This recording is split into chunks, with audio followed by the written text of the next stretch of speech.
Hello mga riders, good afternoon. Ito, ginadala-dala namin si Fecon LTS 125. Ayan, naka 277 na kami tinakbo. Well, papunta kami ulit sa Motovhub. See, magre-review kami or first impression. Actually, hindi naman talaga review, first impression ng mga motor nila doon na for test ride sila lahat. Okay? So kasama ko na yon ang anak ko si Ian. Ayun, nasa likod. Kamusta ka naman, Ian? Say hello. Hello mga drivers. Ayan, mga riders daw. Hello daw kay Ian. Ayan. Sinama ko siya dahil actually kanya itong LTS nito. Siya yung reason bakit bumili ako ng LTS para sa kanya. Ano pa lang siya, nag-aaral pa lang, so hindi siya nagre-drive nito. Dapat siya, kaya lang punta kami ng San Fernando, hindi niya kabisado yung area, so ako na muna. Saka para mabilis kami makarating din doon. Okay, so mga riders, see you guys later at Motorhub Mexico. Yun ang dealer na yun ng Fecon dito sa Pampanga. Okay, see you guys later. Hi mga riders, ito na yung atin FKM Venture 150 Ultimate or Venture Ultimate na 150.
Okay? So, dalawa kasi ang model ng Venture, which is the Venture 150 and this is the Ultimate version. Bakit siya tinawag na Ultimate version? Kasi meron siyang hybrid. Pero hindi siya full hybrid na electric motor and gas engine. Hindi. Hybrid assisted lang. Nabubulol. Ayun. So, assisted lang siya by the electric motor. So, mamaya pa, de-demonstrate ko sa inyo kung ano yung ibig sabihin nun. Okay? So, makikita nyo din dun sa test ride ko dito, sa somewhere here, yung yung features niya. Okay? So, de-demonstrate ko nung nag-test ride ako. So, ano makikita natin dito sa motor natin ito? So, one, yung key fob niya. Okay? Ayun, so may key fob siya. Okay? Hindi lang siya kapareho ng Falcon na naka-remote start siya. So, ang ano lang natin dito, so paano natin i-start siya? So, we just have to unlock and then twist start and then, of course, brake and then start. Ayan. So yung pakinggan ulit. Ayan, pakinggan nyo kung paano mag-start. Ilapit mo nga yung yung camera. Ayan, paano natin. Okay, so ganito. Start. Okay, and then start natin.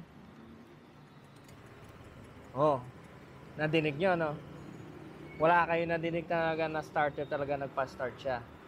So ano lang siya, parang kusa na lang umandar. Ganon din siya pag remote start. Okay? So, again, ito, pakita natin yung ito yung kanyang screen. Okay.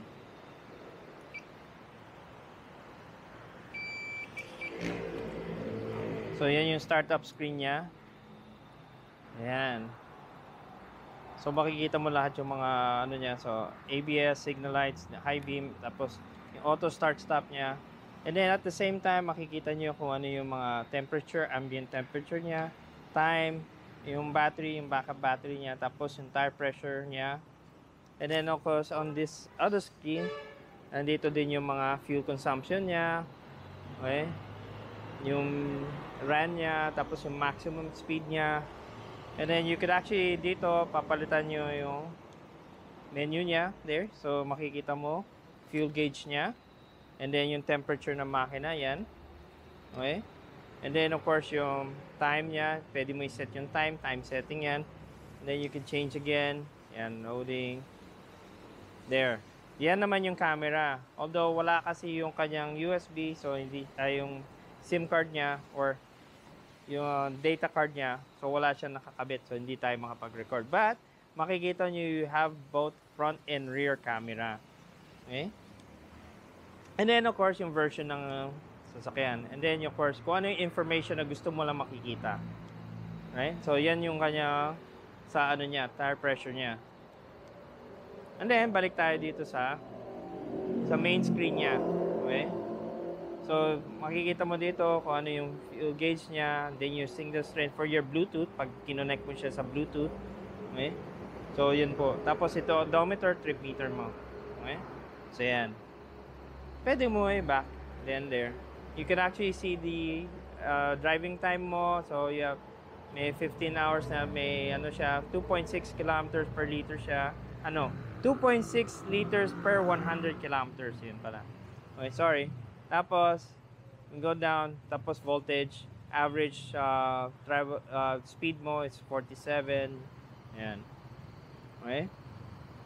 And then, driving time, yan. Okay. So, nakita na natin lahat yan. So, yan po yung mga niya. Tapos, adjustable din yung kanyang screen. Okay? Off natin sandali. Yung screen niya, adjustable. Up and down lang siya. So, you just pull these two, and then, there, down, and then up. Wala siya yung lateral movement, so just vertical lang. Yan. Okay? So ang niya, fuel tank capacity niya is 9.3 if I'm not mistaken, yeah, 9.3. Tapos ang ground clearance niya is 165 millimeters. And then yung seat height niya is 800. So pag sumakay ka, this is what it looks like. So, yan. Okay? So, pag medyo gusto mong cruiser type na style, so it's like this.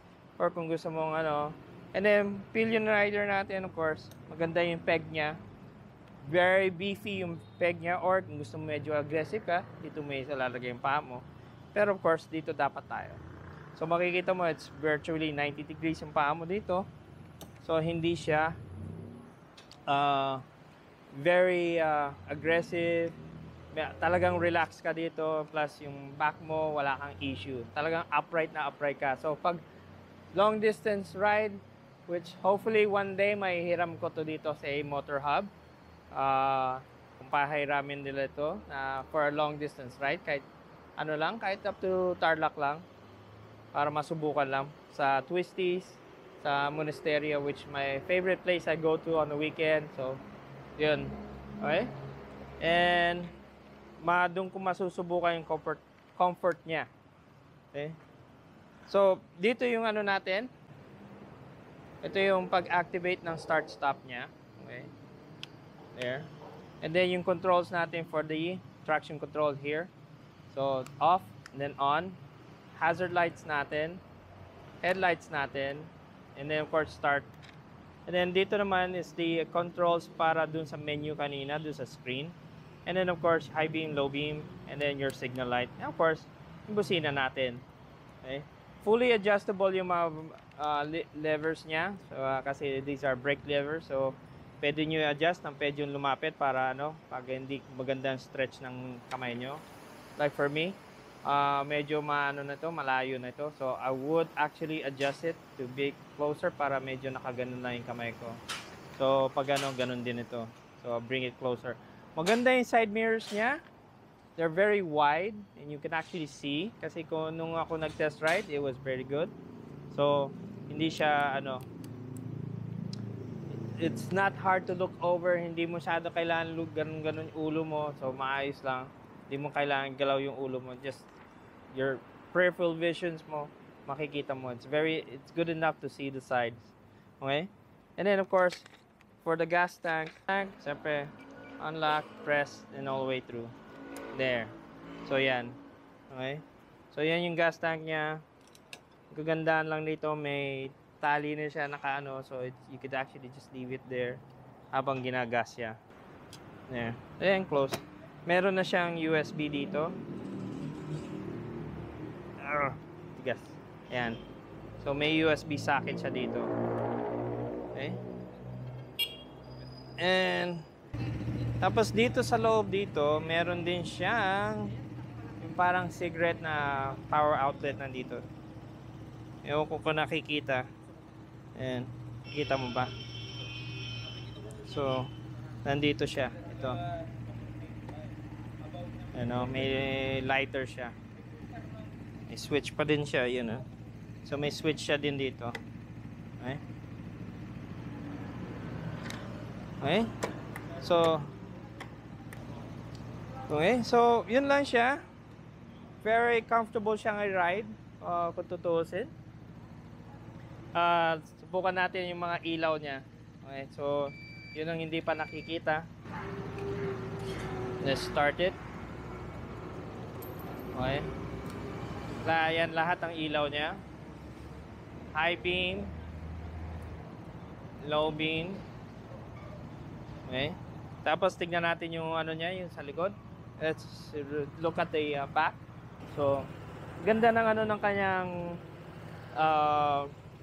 taillight niya is it's the letter V na may 3 hash marks, and then when you brake, and maliwanag siya. Tapos yung ano mo din dito, yung plate light mo nandyan, and then you have your signal lights. Yan. They're all LEDs. So walang tinipid dito si Fecon talaga, as in talagang ano siya. Okay. Yung nga lang hindi natin maano siya. Mapadinig ko sa inyo kasi alam niyo naman yung automatic. Okay? So, isa pa din ang kagandahan para sa mga malimutin maglagay ng brake. Ito, may ano siya. May brake lock siya. So, yan. So, para hindi magalaw or kung in case na nakapark kayo sa mga inclined situation, hindi siya basta ba maano. So, ang ano lang, just depress. Yan, automatic na siya. Okay, so you just put it there. Ayan na. Nakalock na yung brake niya. Okay?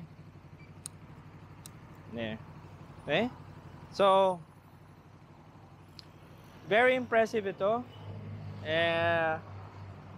For the price point of 166, very good yung price nito. Okay siya. It's not very pricey. With all the features na meron siya and the service niya, okay din siya. So kung gusto niyo talaga bumili ng ganito, I would actually suggest this one, yung para sa mga gusto ng scooter and your first time na bibili kayo ng scooter na maganda, na medyo in the mid price. Ito yung Fecon na Venture Ultimate na 150cc, and you can get it here sa Moto Hub.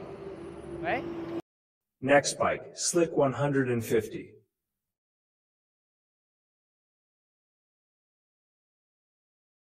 See you guys later on the next bike.